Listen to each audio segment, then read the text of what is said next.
Iya,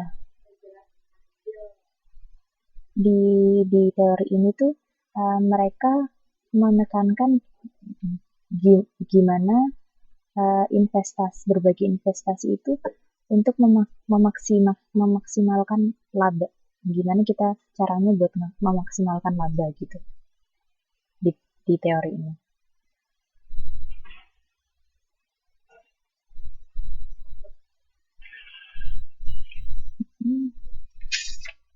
Yang kedua, sebentar, ada yang dilewatkan. Ketahuan.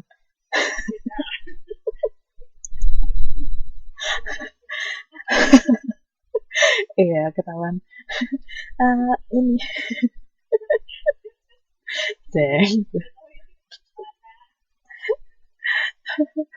Ini jadi ada rumusnya ya teman-teman, dibuka halaman 768. Itu gimana kita menghitung tingkat maksimalisasi laba. Itu MC saya tuliskan di whiteboard ya. Ditulis nggak usah ya, susah nih pokoknya. Susah nih, nggak bisa nulis. Ini susah, tulisannya tuh nggak enak loh. Nih, elek banget. Iya, jelek. MC itu tuh marginal cost sama dengan perubahan biaya total biaya dibagi sama perubahan kuantitas untuk mencari marginal cost ya. Terus itu yang untuk mencari marginal cost. Terus untuk mencari marginal revenue atau biaya marginal, pendapatan marginal itu perubahan total pendapatan dibagi sama perubahan kuantitas. Mungkin saya belum mendapatkan, saya belum membuat contoh soalnya. Besok sekalian ya, sama videonya jangan lupa loh teman-teman. Video untuk di akhir. Mbak Ana, bareng-bareng dong. Nanti yang dinilai Mbak Ana doang. Oh, bareng-bareng. Bisa ngelesnya ya. Gitu ya. Jadi itu dipelajarin. Terus aturan maksimalisasi labanya, laba sama dengan maksimal jika biaya marginal itu sama dengan pendapatan marginal ya. Itu maksimalisasi laba. Terus kalau pendapatan marginal itu lebih besar dari biaya marginal, itu laba tidak maksimal. Sedangkan kalau kerugi itu keadaan di mana biaya marginal itu lebih besar daripada pendapatan. Jadi apa yang biaya promosi yang kita lakukan itu lebih besar dari pendapatan yang kita punya, itu otomatis rugi ya.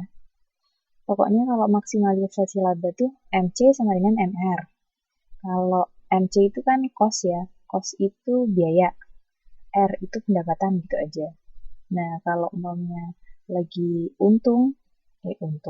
lagi nggak bagus, tidak maksimal, itu pendapatan lebih besar daripada lebih besar dari si cost-nya gitu. Paham ya?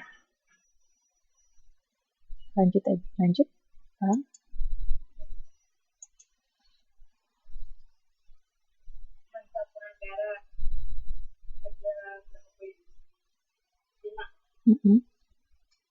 Basis pelayanan yang difokuskan pada perpajakan atas biaya dan komunikasi perusahaan. Terus ada tindakan kuantifikasi yang berarti rencana pemasaran hendaknya dikomunikasikan kepada halayak masyarakat. Terus ada proses memfasilitasi koordinasi dan kekuatan manajemen memperbaiki bahwa komunikasi yang direncanakan terintegrasi dan lain. Terus ada proses menyediakan yang bermakna dalam arti kampanye dapat indikator dan manajemen kontrol dinyatakan. Terus pada akhir kampanye pengkajian finansial memungkinkan manajemen pengalaman dengan kegiatan promosi agar komunikasi pada masa yang akan datang dapat dibuat lebih efisien dan pengambilan dapat dilakukan. Tapi yang akhir itu mengevaluasi. Jadi dari iya, jadi kenapa kita butuh penganggaran? Apa-apa yang di perusahaan itu kita butuh penganggaran. Jadi dicatat, dipertimbangkan, diiniin karena manfaatnya ini tadi ya.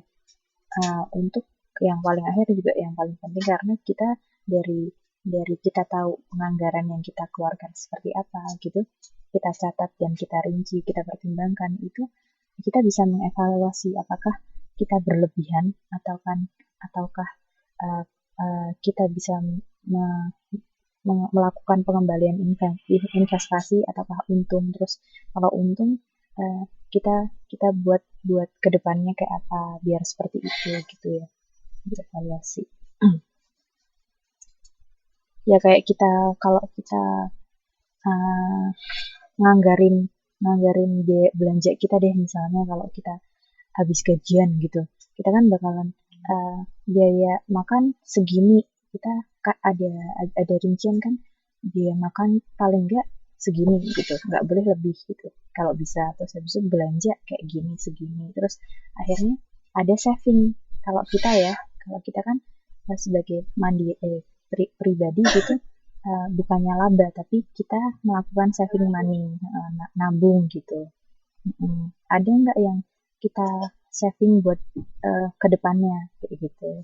Kalau umpamanya ternyata anggaran belanja kita shoppingnya kelewatan gitu, berarti kita rugi gitu kan, nggak ada saving gitu ya. Itu sama kayak perusahaan, jadi kayak gimana kita ngontrol atau mengevaluasi kinerja juga dari faktor anggaran itu. Lanjut.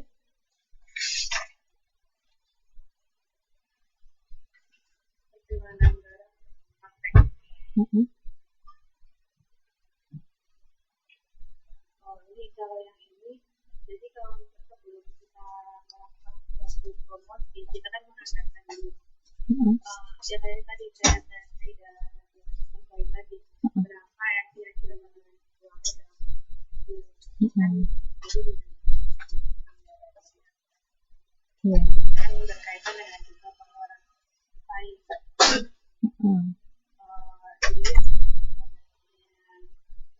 persaingan kita tuh kira-kira berapa? Iya, jadi kayak umpamanya jadi selain itu juga kita lihat, jadi pesaing kita tuh promosinya kayak apa sih kayak gitu. Oh ternyata si Mary Kay pesaing pokoknya Wardah gitu ya, Wardah sama Mary Kay nggak cocok. Apa ya? Ya misalnya itu ada Indomie sama Supermie gitu, atau mie sedap. Sekarang kan yang lagi hit kan Indomie sama mie sedap. Ternyata si mie sedap ini walaupun baru, dia bisa menarik masyarakat. Kenapa? Karena misalnya dia pakai brand ambassador-nya yang terkenal kayak gitu, atau iklannya lucu gitu. Otomatis kita lihat, kayak kita memprediksi kira-kira butuh biayanya besar nggak sih dia bikin iklan seperti itu kayak gitu. Terus habis itu kalau kita mau menandingi dia, promosi apa yang kita bisa lakukan gitu. Terus budgetnya seperti apa kayak gitu. Kita harus nganggarin dana yang seperti apa untuk menyaingi, bisa berkompetisi dengan iklannya yang dipakai mie sedap gitu, misalnya Indomie seperti itu. Jadi dia mempertimbangkan anggaran promosi dia terkait dengan promosi pesaing gitu. Maksudnya kayak gitu, paham ya? Jelas?